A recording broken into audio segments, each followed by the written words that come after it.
Listen closely. Your attention undivided. Many in the past have tried to do what I did. Just the way I came off then, I'm gonna come off stronger and longer, even with the drum off. Oh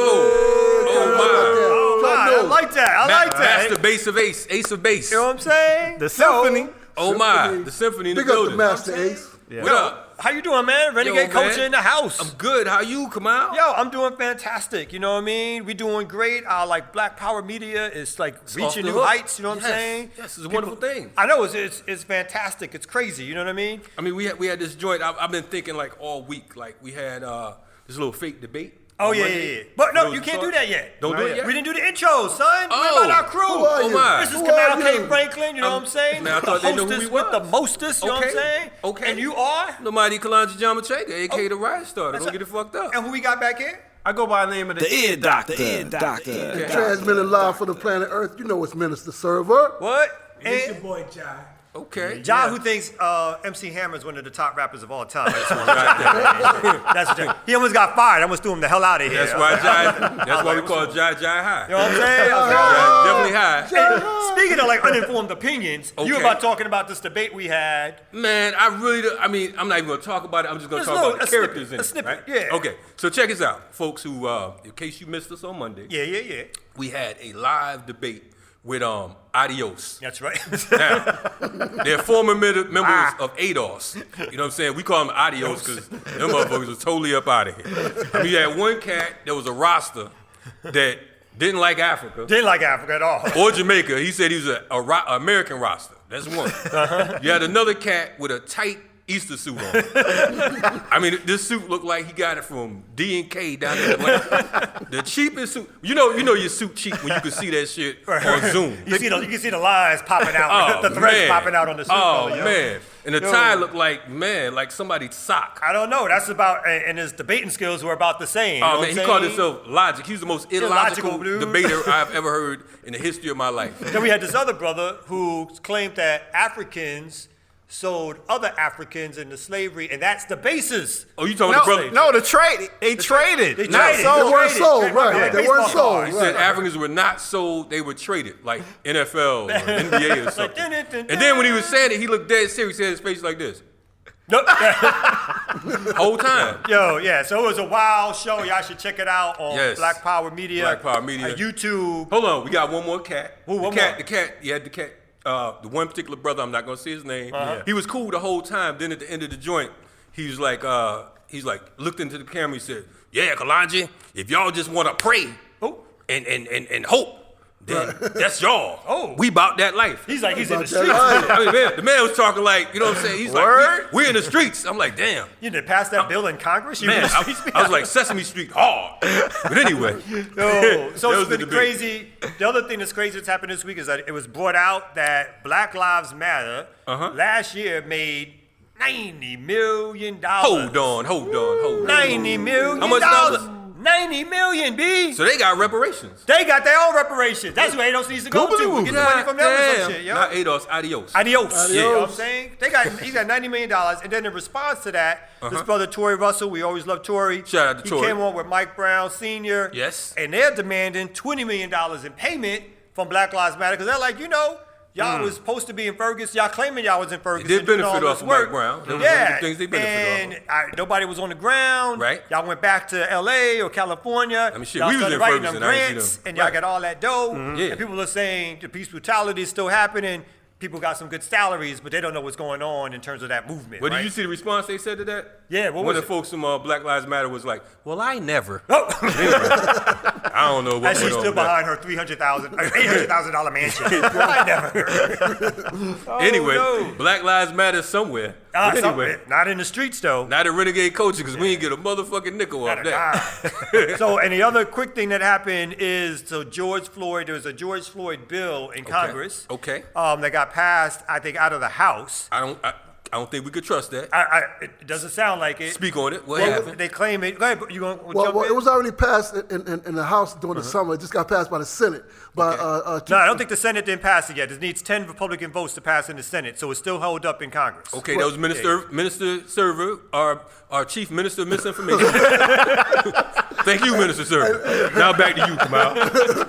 Well, what's in the bill? But you know what's in the bill. Yeah, son. so what they're trying to do is make sure that there are no more chokeholds, which Okay. should have been outlawed, and they're also trying to make sure that they stop qualified immunity. And that's the main thing that they want to stop, because that way they can go to the police unions and sue them, but we all know that that's a whole nother hurdle, but that's the first hurdle that they need to get over. And then the other thing that's in there apparently is that there's $750 million to go towards the cops. Yes. If the bill were to pass, which of course is not going to pass because the Senate Republicans are like, oh, hell no with that. We like chokeholds. And the police unions ain't having it. Yeah, police Democrats try to union. sweeten the deal for them. It's Right. like, look, if we give all this money to the cops, at least ban a little bit. They're like, nah, you guys are suckers anyway. So no, we're not doing that. Yeah, so in other words, I'm glad that they're saying that they want to ban chokeholds. I mean, they ban chokeholds in wrestling, and wrestling is fake. I mean, to be honest, like, they already goddamn. banned chokeholds in bunch in all of the different states, states. yeah. They've They banned already them in banned. Exactly. Yeah, the New York has banned them. Every place has already Exactly. banned chokeholds. So what they gonna do They're now? gonna Strangle re-ban them, ban them motherfuckers? again. You know what I'm saying? Well, the fact is, they haven't really been choking folks anyway. They've been strangling them. Exactly. So the thing is, they need to ban strangles too. So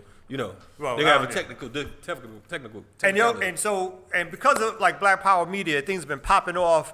And we Okay. want to thank all of our patron supporters who gave that requisite amount. We want to thank everybody, but like as we said, certain people will get their names dropped because they gave us a certain amount, and then we're gonna say their names, and let's hope they don't get fucked up too much. Let's give it a shot. Well, I tell you what, we're gonna drop everybody's name because we just love our patrons. No, no, we're not We're gonna gonna do drop it. some We're now. gonna go down Some the now, line. some later. Oops. So let's give props out to Dominique Barron, Dominique Barron. Mohan Swamanthan, Oh, goddamn, no. All right. Fuck that man name up. Michael Burkint, Ooh, God, damn, that was an easy one, B. Michael Craig, Okay, Zach got that. Kerner, Okay. B. Gray, All right.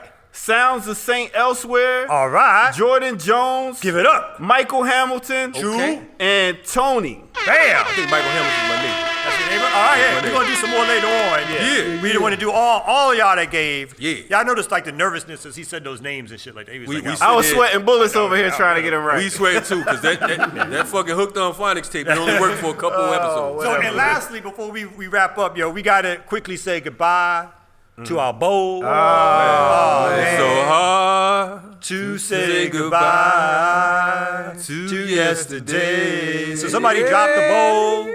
Somebody bowl. dropped the damn Yeah. bowl that we do the bowl question. I think it was dropped like a half an inch and the shit broke because it was so cheap. Yeah, but that's shit was another cheaper than discussion. You know what I'm saying? But I'm just sad because it was Naka's favorite grandmother candy dish. Whatever, man. Who we got on the show tonight, though? Oh, we do have people on the You show. got people on the show. Name who we got. Who we got, man? Well, That's right. glad you remember. Well, we have a couple guests today, a couple distinguished guests tonight. All right. One of our guests is a Panther Cub. Oh. Okay. Now, a lot of times folks hear cub, right? And they like, what the fuck is a cub, right? I'm gonna give you a Marcus Garvey thing real quick. Back in the day when Marcus Garvey's being locked up in Atlanta, the reporter said, Mr. Garvey, we got you in the cage now. What are you gonna do?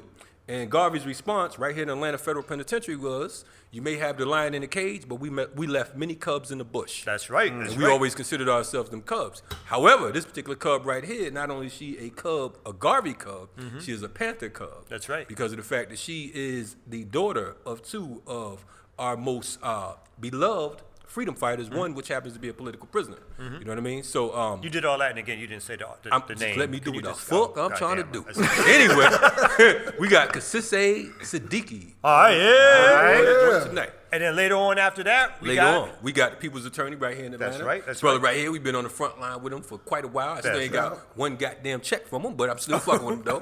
We got my man Mawuli Davis. Mawuli Davis in the joint. If you get fucked up by the cops, that's what you need on your Yeah, side. you call. A real lawyer. Yeah. People's lawyer. Are you trying to imply Ah, this shut it my up. brother? Renegade culture, we gonna be right back. Except Black for out. ear doctor, fuck 'em. Yeah.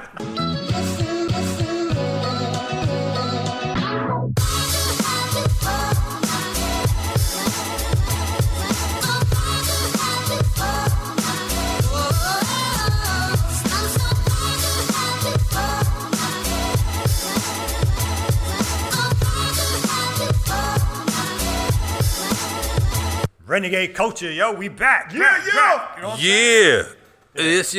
And even though the audience will never know this, because we're gonna cut the tape up nice.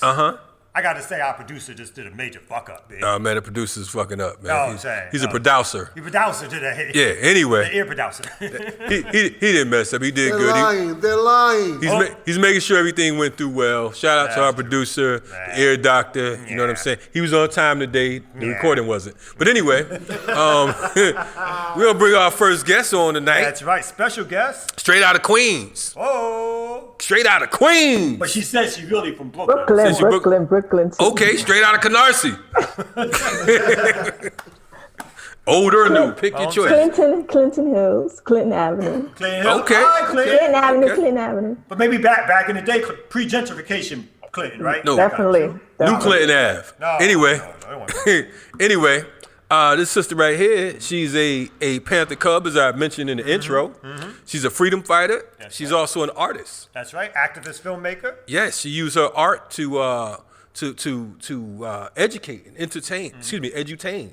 Edutain. You know what I mean? To get folks on the right side of history. She's the daughter of one of when I first came to Atlanta. One of the first campaigns we did was around Kamau Sadiki. All right. You know what I mean? So she is the daughter of Kamau Sadiki. Kamau Sadiki is a serious freedom fighter. That's right. She's also the daughter of Pam Hanna, who's another serious freedom fighter out of the New York area, out of Queens. So what I want to do is, because of I think that their history is so broad, and sometimes we jack people's history up by not laying it out properly. We want to give a proper introduction. So we want to start off by saying, Kasise Sadiki, what the deal is? How you doing? I'm well. Thanks for getting it together and having me on. Okay. Thank you for your patience. Man, of course. You know what I'm saying? Seemed like we was in the airport together all this time. I know. We developed a relationship. Exactly. We're best friends now. Man. COVID is over. Everything is good now. The world is back straight. Children are grown now. You know what I'm saying? They're off to bigger and better things. So let's turn immediately to the case of Kamau Sadiki.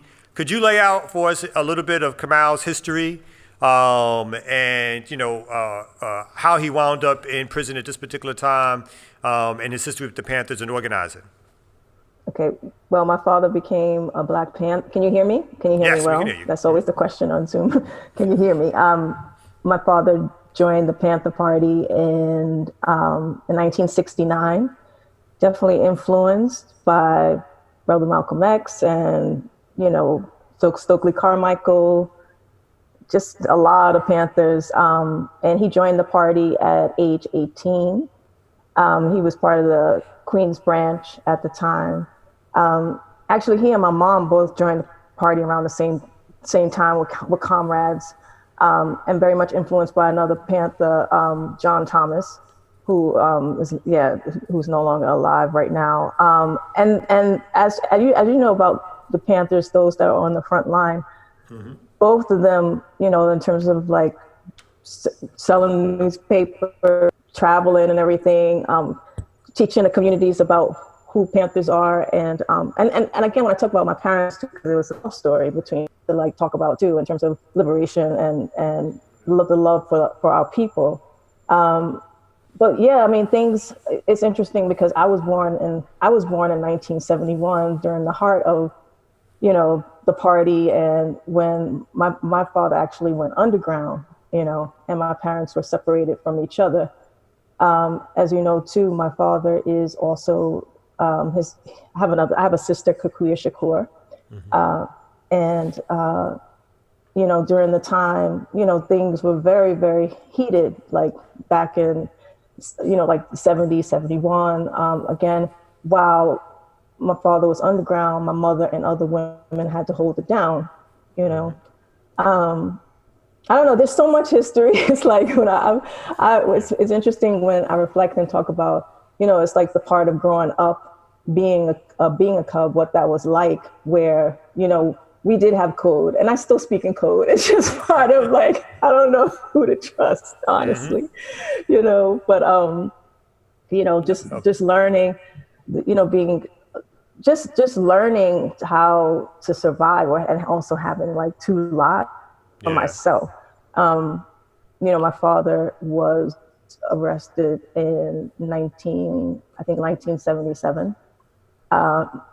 My father was arrested in 1971, and during the time that I was born. And so they, I wasn't able to see him. And when I did see him, I had to go to prison to visit him. So those were the trips that my mother and I took together. I grew up with other Panther women. A lot of the brothers were locked up, so yeah, I would visit my dad. When he got out, it was 1979.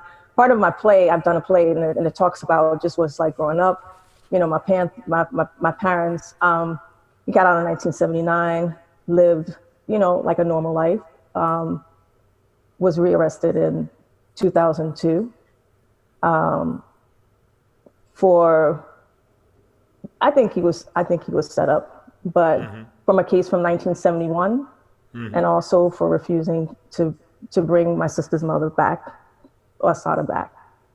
So, and just to jump in case people don't know, the sister that you're speaking of, your other sister, Assata Shakur, is the mother of that sister. And so that's the connection between Kamau Sadiki and Assata Shakur, that they had a child together. Yes. Mm-hmm. And so, I've had a interesting life, experiencing my father go back to prison is horrific, and going back, and also my father has certain illnesses. My father had hepatitis and something called sarcoidosis, and he's at Augusta State Medical Prison, which is a horrible prison. If you want me to talk a little bit about just what he's going through now. Yeah.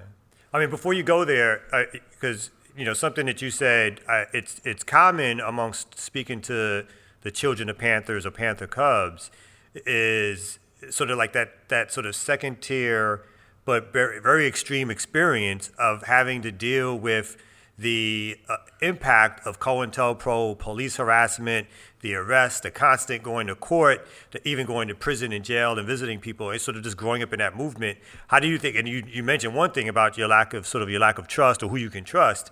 How do you think that's impacted you in terms of your own journey? Oh man, so much. I think it's just an ongoing thing.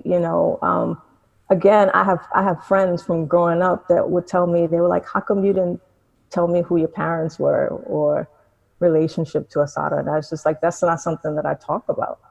I was also raised with other Cubs, and we were considered cousins. We call each other cousins. There's a whole bunch of us. And so, I'm deeply impacted, because what's happening too is, like, even a lot of the Panthers have died, I was also raised by Janet Cyril, another Panther. Yeah. She was like a mother to me. So, so it's like there's a certain pain that we have that the other Cubs, like, we can really talk and relate to, because for a while I didn't feel like I could really talk to a lot of people, and people that I'm real close to, but I just didn't go into that, because another thing is, like, it's just trying to survive, going to so-called normal school. I went to public school. Growing up, I didn't even know that the reason why my uncle was taking me to school is because FBI was threatening my mother and saying that they were going to kidnap me. So there was just a lot that I wasn't exposed to. That I was protected. Yeah. And it's not until later in life that my mother shared a lot of stories. She said, well, when you thought that this happened, really, it was something else. But we wanted to just, keep you safe. Another thing too is when my father came home from prison, it was also during the time that Assata went to Cuba. So there were people constantly coming to my grandparents' house, or looking for my mom. It was a hard time. And also growing up just as a child, like you mentioned, going to court,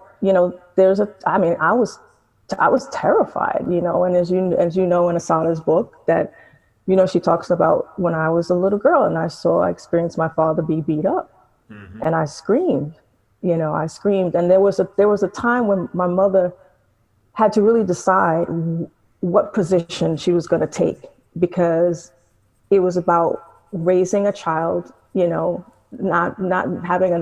being a nervous child. I still have nervous tendencies now, but just not exposing me to certain things, there was another time that my father was getting his GED, and he was in jail, and they had my mother and I in a dark room. They said that we would be able to see each other, and they had me in a dark, they had us in a dark room for hours, and I just screamed and screamed, and then they finally brought my father in, and then he was pissed off, and then my mother's like, don't go off, because we don't want you to do, cause anything, make the shit worse. So it was just a lot of decisions, and again, my mother was 16 when she had me.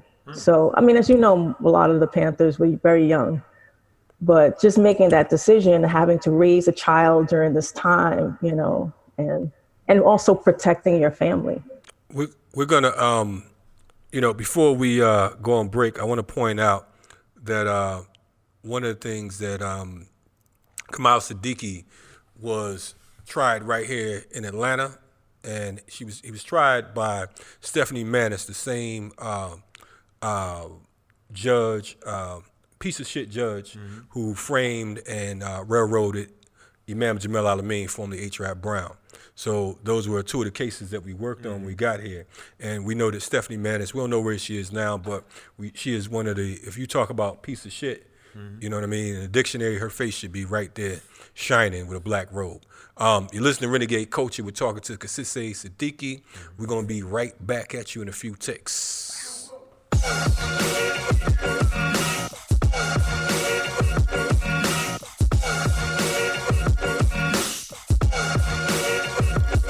Sad Renegade Coach in the building. Yeah, we back, you know what I'm saying? Ain't no half stepping. Okay. You know what I'm Okay, Big Daddy Kamau in the building. That's right. You know what I'm saying? Ain't no half stepping. We got Brooklyn up in here. Okay.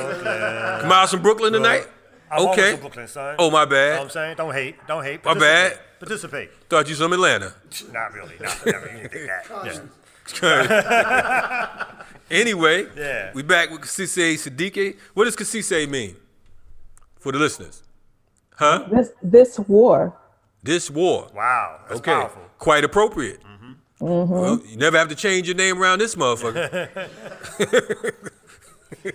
You spoke a little bit about how you grew up and a little bit how that affected you personally. How did it impact you sort of career-wise or politics-wise in terms of what you do now? Right. Interesting. Well, I've always been into the arts. I went to Hunter College, and I went to school for filmmaking. And so in terms of career, I've always been able to shape and shift in a way that I could express myself creatively. But it's interesting because I worked at W Magazine. I worked in the commercial world for a long time, and I never talked about my history. It's funny because my children's father's name is Gabriel Torres, who was a young lord, and I'll never forget this. He did an interview. No, he did an interview for the New York Times, and really went deep in talking about his history and who we are and everything. And so as soon as I went to work, everybody was like, "Oh, this guy, I didn't know." So, Couldn't hide that name. Huh? It's not like you couldn't hide that name. Your name wasn't Michelle Williams or some shit. I only know one kiss to say. But also, I've also, in terms of career, worked at Meso's Documentary Center. And so I've been a part of communities where I could really, and that community open up, being in Harlem and talk about my history and stuff. What made me decide to shift and to do a one-woman show was just because, well, first it's extremely therapeutic, and to just this platform of storytelling, to really like engage and get folks involved, and then becoming my parents, like in my play, I become them, in the 60s and stuff. And so what I did is I've collected letters from my father from back in the 70s. I have a whole collection of his letters, which itself is a story, so I just weaved it all together, and I want to continue. I want to continue with my play. I want to just use just play with it in terms of just showing footage. I have old videos of my pops when he was home. you know, so it's like, it's just really connecting people to who Panthers are, just as humans, you know, like, yes, he had a family. My father worked for the phone company, you know, he was out there like just with the community, with all my friends and stuff. That's why when a lot of people found out that he was rearrested, it was just like, I mean, you know, just that separation. But yeah, no, I'm definitely like now able to be open and talk about my father and my mother, and then be in a space again. Like now I work for the New York Immigration Coalition, and I started. I mean, even the way I got that job was just as a temp, but then I started like really getting more involved in policy. So I'm a policy associate there, and I've invited a lot of those folks to see my performance. Oh yeah, Henry Chalfant, a good friend of mine, would always tell me when I worked at W Magazine that he's like, you need to share, you need to tell your story. You need to either make a documentary or some way, you know. And I started with a doc, but I just I think just the story itself, again, just being separated from my father. I needed to just act it out, be on stage, get it out, cry, whatever, to heal. So check it out. It's Women History Month right now. You know what I mean? You mentioned, you know, your mother, Pam Hanna, you know, kind of in passing or whatever. Tell us about her. You know what I mean? Because oftentimes, you know, we hear about the brothers in the party. You know what I mean? We hear a little bit about the more popular names, quote unquote, but we don't hear about how the sisters were able to carry on after, you know, their men were kidnapped. You know what I mean? Tell us a little bit about, you know, what that was like growing up under, you know, under the roof of not just a Panther father, but a mother who was forced to hold it down then and now.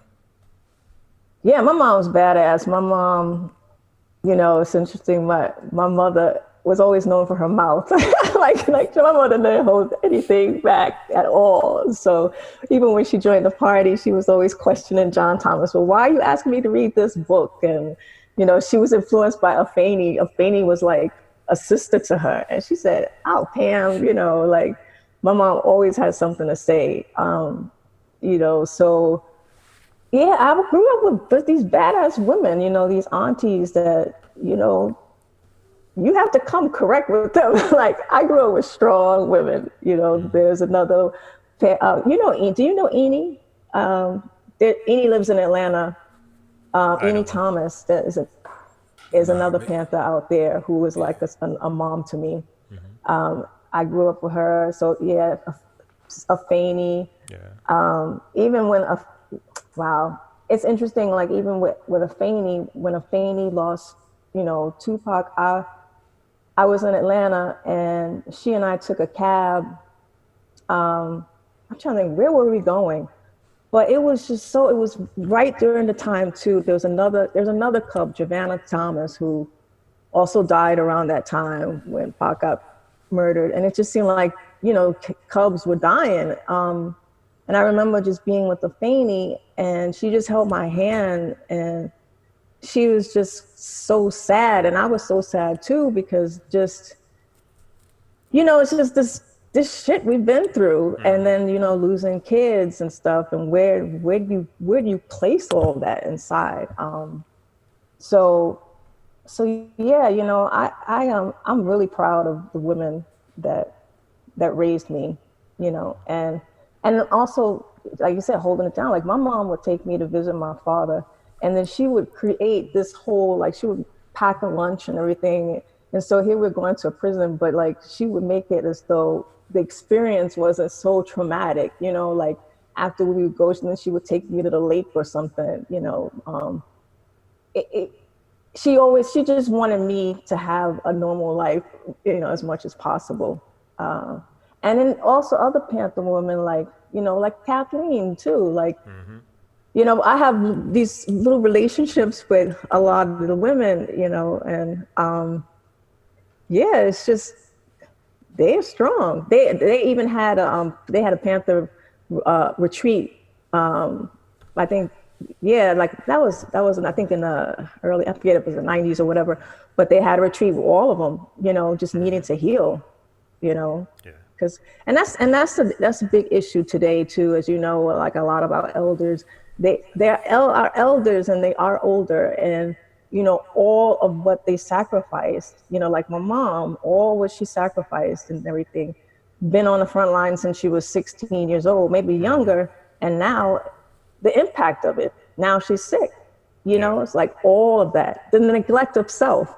You're taking care of all these people. And that's another issue too that the Cubs have too, like thinking like, well, Dad, my mother was always out there taking care of everybody else, but I didn't get that love, or, feeling some sort of way about it.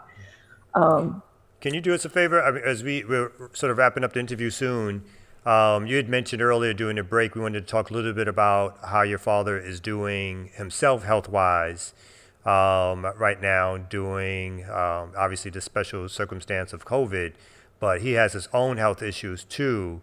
Can you talk a little bit about that and what's happening with him in his case? And also, is there anything that we can do for your mother as well? Because she's a veteran, and I think that the one thing that we're not doing a good job in movement is taking care of the vets. The U.S. take care of their vets. We need to take care of our vets. But go ahead. I'm sorry. Yeah. Well, one thing, it's interesting when you're put in I'm put in this position now where my mom is ill, and everything happened all of a sudden, like in the past few months, in terms of her health creating. And so I'm learning along, but I'm just trying to get my mom to have some sort of health home aide or somebody to come in, because right now it's all on me, So, yeah, I mean, she's just, again, she's this woman, this strong, resilient woman for so many years. And now she's really, really dependent on me, and she can hardly walk. But to get into my father too, is, and my dad, so he has these wounds right now. We checked to see if it had to do with diabetes or anything, but he doesn't have he doesn't have diabetes. And so these wounds started out as like the size of pennies, and they just started growing. And so he also has issues with walking. He's in excruciating pain. The wounds had gotten affected a few times, and he went to the hospital. I almost lost my dad too. Right now he's okay. I always check on him. I gotta go through JPay to email him and just say, what's up, what's going on? Just get any kind of update I can on his health. He's supposed to see a vascular specialist this week or next week. He doesn't complain. He's my father. He's gonna always be a soldier. But it's serious with both of them. I mean, I laugh, but I'm like, I got two parents that need me. Yeah, and that's a lot that the Panther. I mean, again, I knew Janet Cyril actually quite well. I think you said Gabe. Gabe Torres is your husband? Yeah. Okay, so I know Gabe quite well too.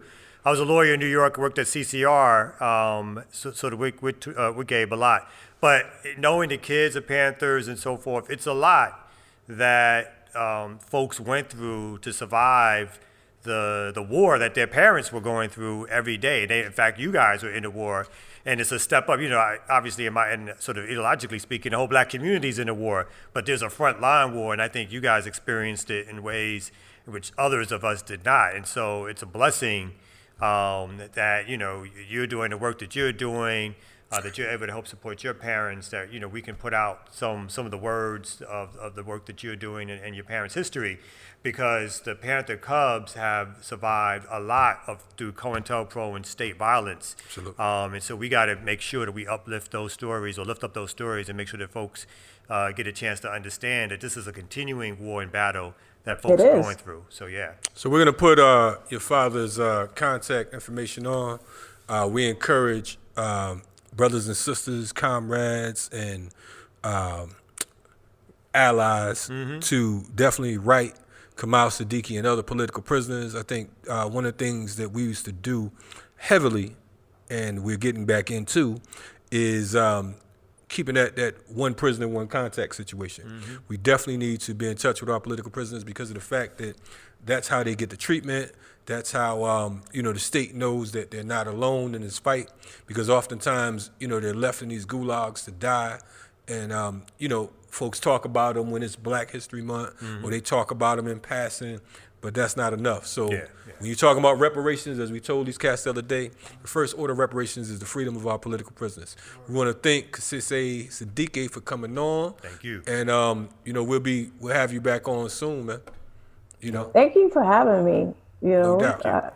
I always, now I look for the opportunity to talk about them, talk about Cubs, because again, that's another thing too. It's like, we do have to hold it down, and then even folks be like, Cubs to the front, but it's a lot, it's a lot of responsibility, So one of the things that the Cubs want to do, we do want to have a little retreat or something, just to chill out, to be stress free. I'm also close with the Schultz, we've had the Cubs. We were meeting, we were doing little things together for a while, but then COVID happened and everything. But we would get together, have our little barbecues or whatever, and just. Russell wasn't chill. cooking, was he? Was it Russell or Teresa cooking? Oh, Russell was cooking. Russell was barbecuing.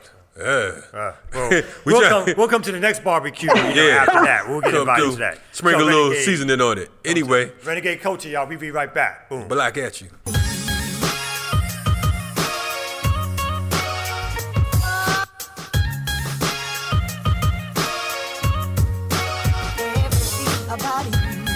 Renegade Coaches in the building. Yo, we back on, you know what I'm saying? Hey, yo, man, before we go any further, man, we got to big up, Bunny Wailer. Bunny Wailer made his transition. That's right. True. How we going to be up on here and not talk about Bunny Wailer? That's you know right. what I mean? So, for those of you that don't know who Bunny Wailer is, you definitely got to do your reggae history, go do some research, because that's one of the legends in the game. So, you know what I'm saying? Definitely salute to Bunny Wailer. You know what I mean? It's been a changing of the guard lately. It's been a couple of different brothers and sisters who transitioned after us late, but we want to definitely salute Bunny Wailer. Yeah. Anyway. Yeah, speaking of legends. Yes. This legend is alive. We have a living legend. Now, there's a whole lot of attorneys out there. I know. We had Chokwe Lumumba, one of the greatest. One of the greatest, you know what I'm saying? But this brother right here, he goes hard. He goes hard. We call him the people's attorney. And it fits, right? He is one of those attorneys that if you get beat down by the cops, that's right. That's the brother you need to call. If you got a criminal case, that's right, and you want to make sure that you get freed, that you get acquitted,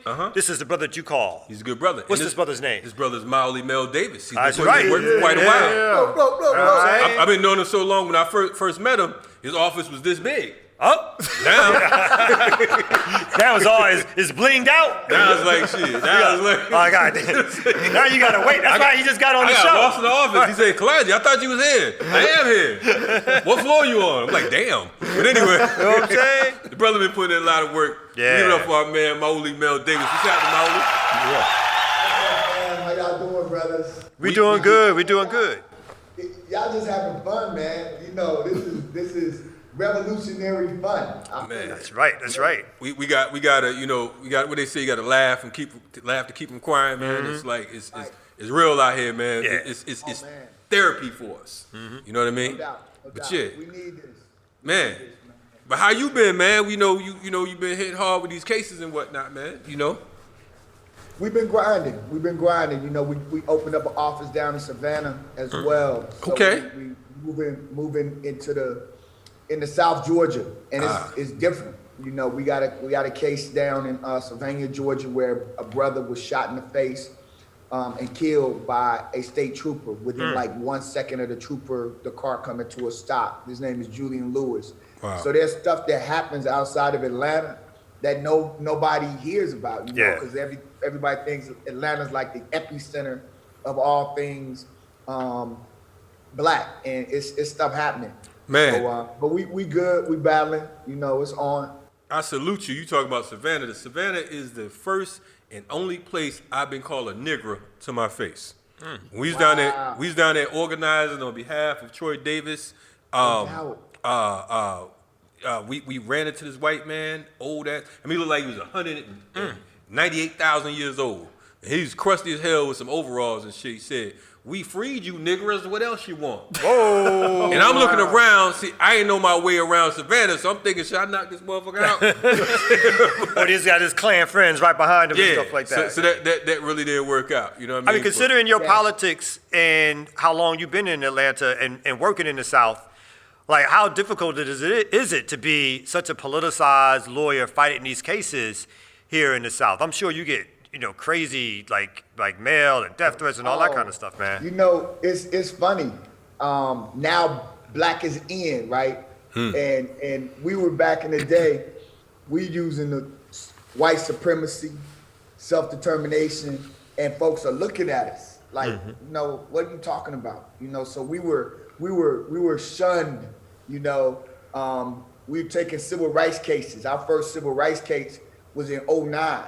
Right, in terms of somebody who was shot by police. Y'all remember Tremaine Miller? Absolutely. Tremaine Miller was out in Mechanicsville, where a lot of y'all work is done now. He's shot in the face, bullet goes through his face, his lies in his neck.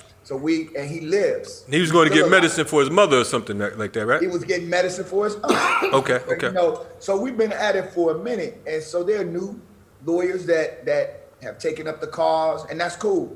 But we just know the history and the terrain, because being a civil rights lawyer, a black civil rights lawyer in the Deep South, and we got to be clear, Georgia's in the Deep South, and if you don't think so, get your ass outside of 285, and you'll find out. Hell, just move around in the wrong way in the city, inside of 285, and you get handled. So it's a battle, but Chokwe Lumumba, Roger Wareham. Yeah, that's right. These are people who kind of shape your political ideology so that it's more than, we just try to use the law as a tool. Yeah, it's not, it's like the vote.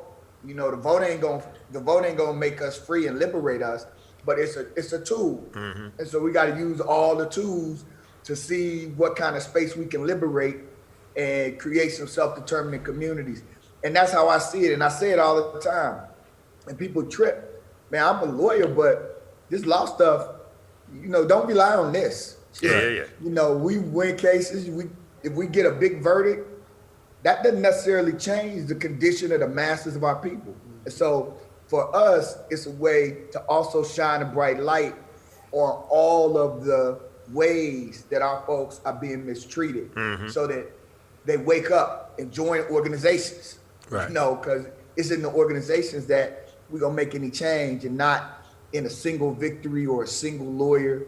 I've heard lawyers say stuff like almost like they got the answer.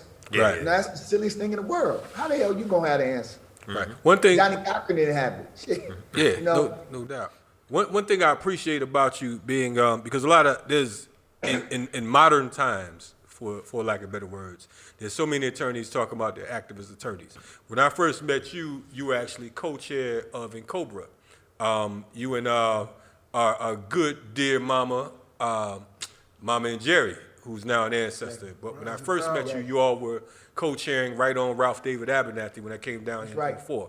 So I can attest to the work we've organized on the streets. Not only Mawuli's a different type of lawyer. Because we actually put together campaigns for different victims of police terrorism, not just African victims of police terrorism, but any indigenous person or whatever. So we salute you for that, because oftentimes, like I said, outside of Chokwe and Roger and some man named up in New York who was beat by the cops up there.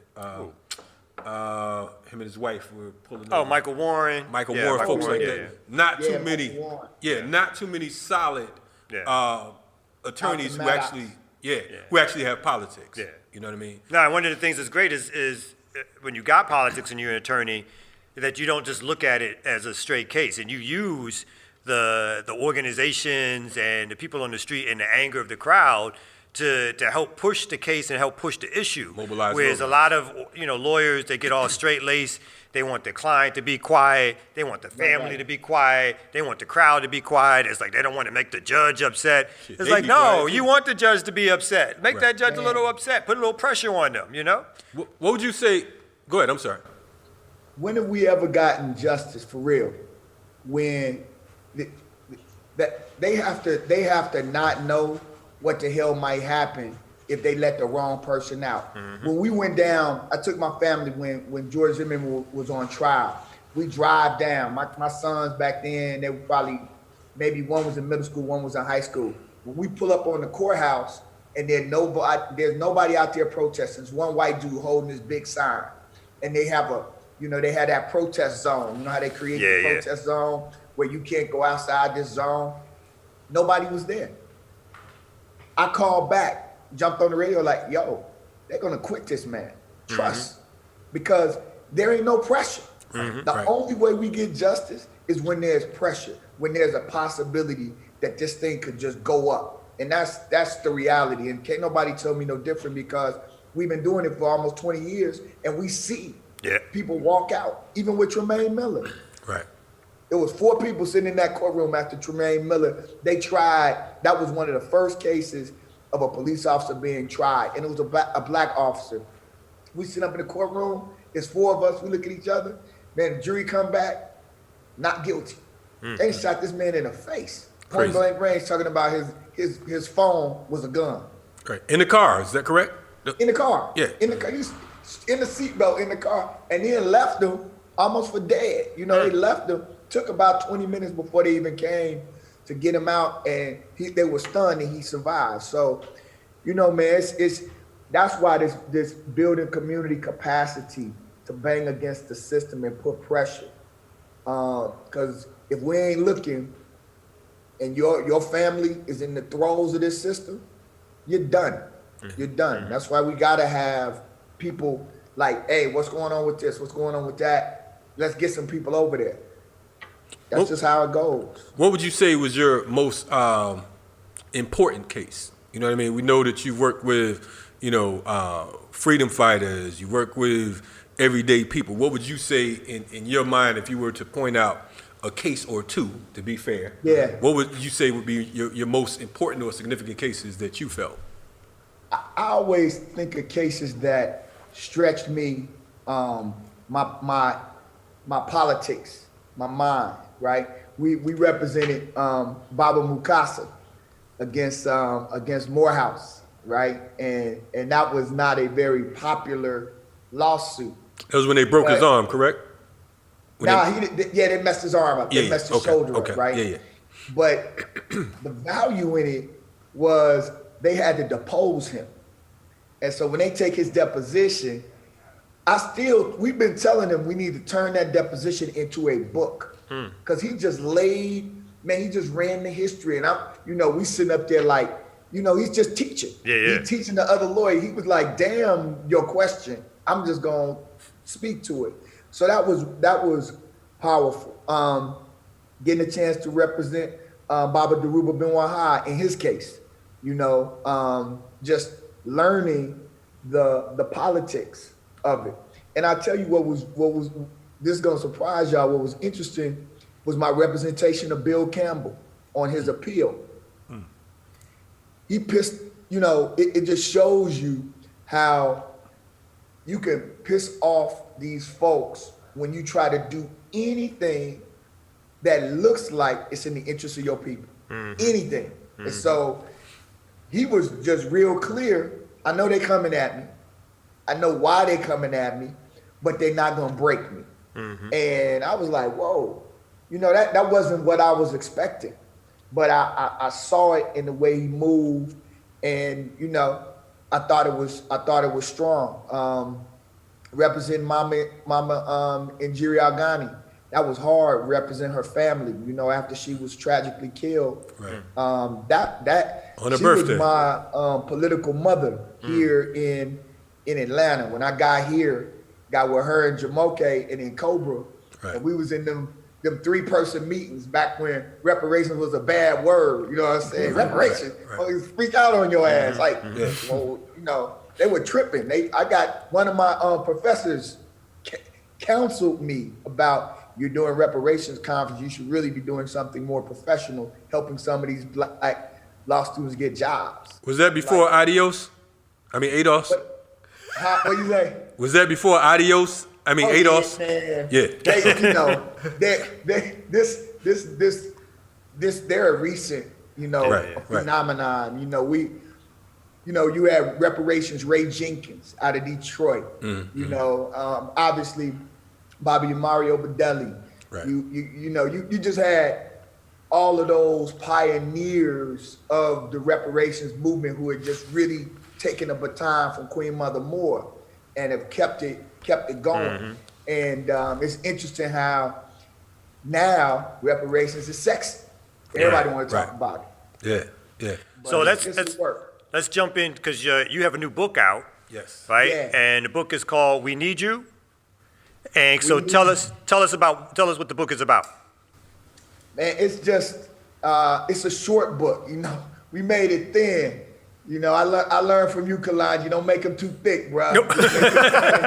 You know, just let them just a little something. It's really like a kind of teaser of what we encouraging my son's generation for them to reimagine how they get in the movement. You know, because there are two extremes. One, a lot of our young people, obviously, they want to come up financially because they think, man, if I can make some money, that's how I make change. But they don't understand that in the making of the money, you can lose your soul and get disconnected from the people very easily.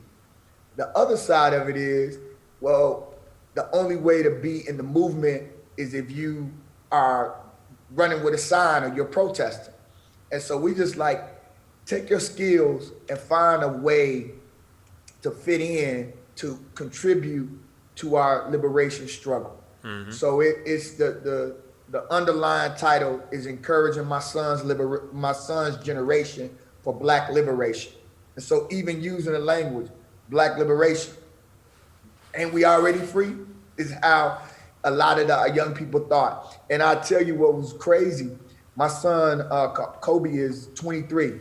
Kahar is 21, but when they were in high school, which was just 6 years ago, and you knew them when they were shorties, Kalonji, we were putting them around in the wagon, you know. You blowing my mind right now just knowing that they're that old, man. Yeah, it's deep. But when they're in high school and they're at Decatur High School and they're classmates, and Decatur's supposed to be this bastion of liberal, you know, white liberalism, and they said, you know, I'm like, we organized, and they're like, why are you doing all of this, Dad? You know, it's dying out. Like they thought, living in our household, my wife doing what she went to FAMU, she's an educator, activist. They really thought, because of their experience with their white classmates, that white supremacy, that what we were experiencing was dying out with the older generation. Wow. And it blew their mind. And then now they out in protest. I'm trying to pull them out the protest. Like, hold on, man. This shit going sideways. Y'all about to get shot. Right. You know, I had to go get my son out of the protest this summer when the first night, when everything went up. Because I was like, hey, this is getting dangerous. You know, and this situation, we know how they retaliate. And lo and behold, they firing rubber bullets, they tear gassing, they beating, they tasing. They do what, you know, the system does when you buck against it. Before we go to break, coming through, you know, organizing like you have, experiencing what you experienced this past year, did you ever dream that we would see it look like this? Man, that's a great in the book, in the first part, to the ancestors, I said, you were right. You always were right. We've always been right. We've been the one, I mean, those of us that have been on what we've been on in terms of our political ideology around self-determination, we've been right? We've been the path less traveled. They traveled the path of integration and all of those other paths, and it's delivered nothing. We have to be a self-determining people who are prepared to fight and defend what we're battling for. And so I just think of all of them meetings, and y'all been in them meetings, where it's just 2 or 3 of us, man, and we keeping each other encouraged, really, you know. And now, you know, everybody's a black activist. Everybody. And that's cool. Yeah. That's cool. We the old heads. Yeah, we got to build, we old heads in it, but that's why we got to build, and that's why we've been doing this program with these young people to help build their political their political IQ, their ideology, and they can understand when we talk about politics, we ain't just talking about voting, we're talking about how you eat, where you eat, what you eat, how you decide who you marry, all of that. And so to see this go down this summer, I was like, yup. We've been telling y'all this for a long time. Just like that. And now folk been caught wind. And it's our responsibility to build institutions out of this and not just let it be, you know, $1 here, $1 there. What are we gonna get built that can sustain when the pendulum swings back as it's doing, as we saw how they, you know, rolled the Capitol and you know, how was our moving. We're going to come back to you after this break. We're going to be closing out. When we come back, we want to speak on the Black Man's Lab. We want to do the bold question before we leave. We have a thing we do call the bold question. We actually call it Naka's nonsense around here because of the fact that the question be so goddamn nonsensical that we had to give it a special name. The bowl, the ceremonial bowl that we had actually broke. Nope. So tonight he came with his sister's green teacup. So whatever, man. That looked like a cup, not a bowl, but you know, I mean, you know, hey, listen. It's again, Naka. Naka's nonsense. The bowl broke, so we got the cup question. He said tonight. he tried to put the bowl on his head and it broke, so he had to Anyway, get the cup, ask the question, man. When we come back, we're gonna ask the question, renegade culture. No doubt.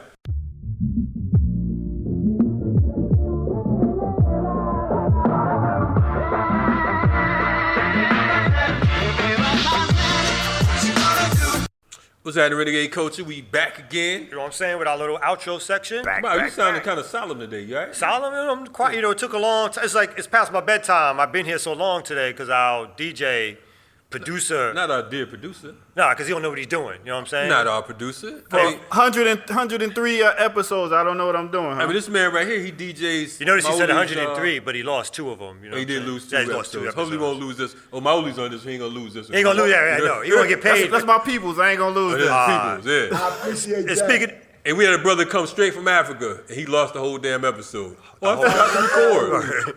Yo, Sabukwe, so but go ahead. speaking of that, so we got Naka's nonsense, you know what I'm Okay, saying? We got a okay. bold question for you. Like 8,000 Yeah, questions in here. There's a whole bunch of questions. You can't see it, don't worry about it. There's like 5,000 questions in here. Oh, man. So we're going to pick one out. And you know your man with the Morris Brown, so With the Morris Brown. That's right. it's one of those represent. few historically black colleges that He left his brain at Morris Brown. he went there after the Man, accreditation will you went down. just read the question. Yo, how long is this damn thing? Look at this. Just read it. All right. A poem? You get pulled over by the police with a registered firearm in your glove compartment. Do you, A, take it out and place it on your seat? B, tell the police officer and let him take it out? C, none of the above. Yeesh. Yeah.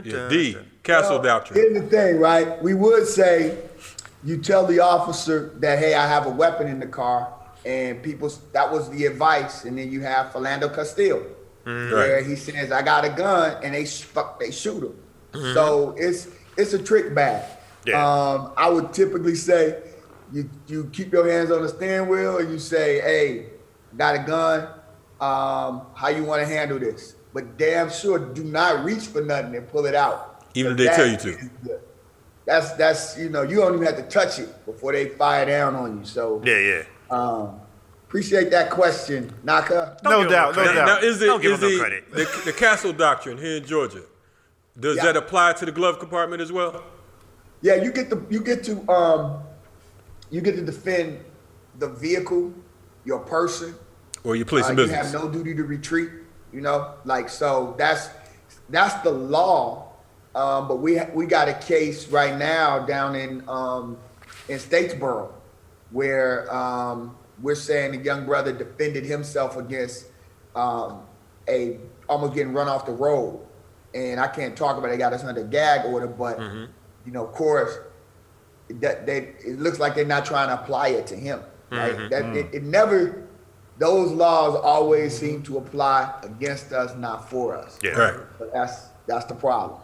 We appreciate it. You heard it here first. This is an actual attorney. But you got another actual attorney. I mean, Oh, yeah. You know what I'm saying? You know what I'm saying? I did my work. I did my time. I'm talking about New York, but I'm talking about Don't here in touch Atlanta. me, man. I don't want to talk about I'm in Atlanta, brother.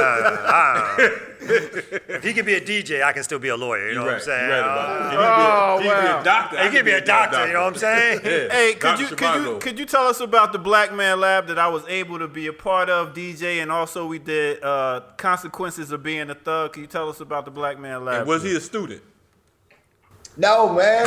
Look, Naka was in there, sound, music, getting the young guys hyped up. We were meeting before the pandemic. We were meeting at Andrew and Walter Young YMCA, getting about 200 men, and it was just for men between the age really 5 to 85, and to have that intergenerational dialogue was just crazy.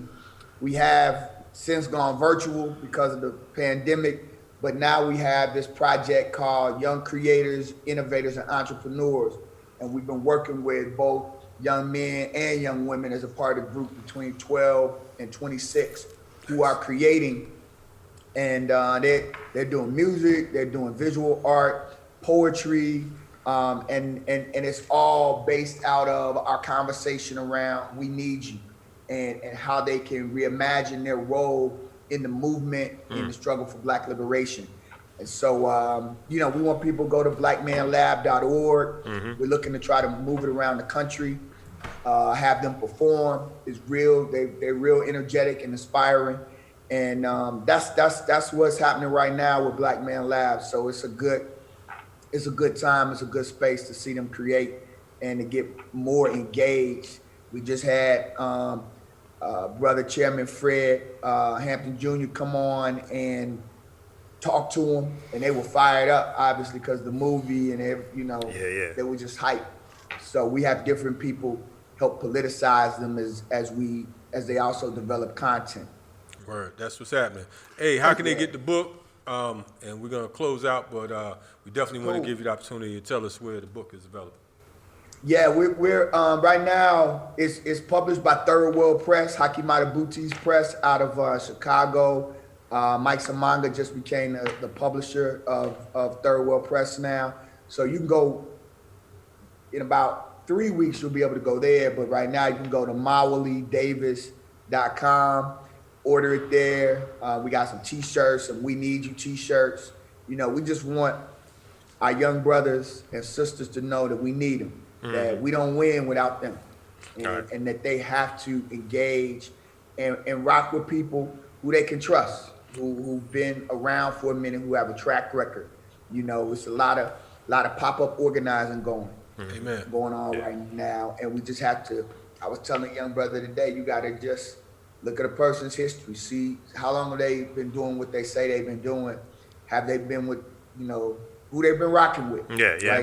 And that says a lot about whether because this work, you put your life and you put your family, you put everything at risk. And so we don't want to be careless. And as Baba Bilal Sunni Ali once said, this is not the space to be liberal in. Liberalism will get folk hurt or locked up. So, man, I appreciate y'all, man, for having me on. I've been watching. We had to wait till we had enough traction under our belt and enough stamps on our passport before we approach you on coming on, man. Get a heavy hitter, you know what I'm saying? Yeah. When y'all had Sarak and Ross Kofi on, I was like, I'm listening to that, man, and y'all gonna challenge her to drop some bars. Now we don't play. You come on here. Yeah. I know. It's like you better be ready. Freestyle now. True. No doubt. Well, we're gonna definitely pick up some of your books and hand them out to our Black Power Media folks, audience. Yeah. Want to make sure that we get your support. So those of you who are watching on Black Power Media, make sure you check out Mawuli Davis at MawuliDavis.com, MawuliDavis.com. All right. Right on. We appreciate you, Good luck, brother. All right. Free the land. Man, thank y'all, brothers. No Look doubt, forward to the people. Yes, Peace. brother. Salute. All right. So before we out of here, we got some Patreons that we still want to read off their names that gave us some donations this week. Minister Server, won't you hit that? No doubt. We want to give a big shout out to Kimberly Phillips, Leah Boggs, Philip Agnew, Neil Zagarin, Asami Burton, Pushing for Change, Right. Sam Gardner, True. M. Bowles, Gerondin, Deborah Rodriguez, B.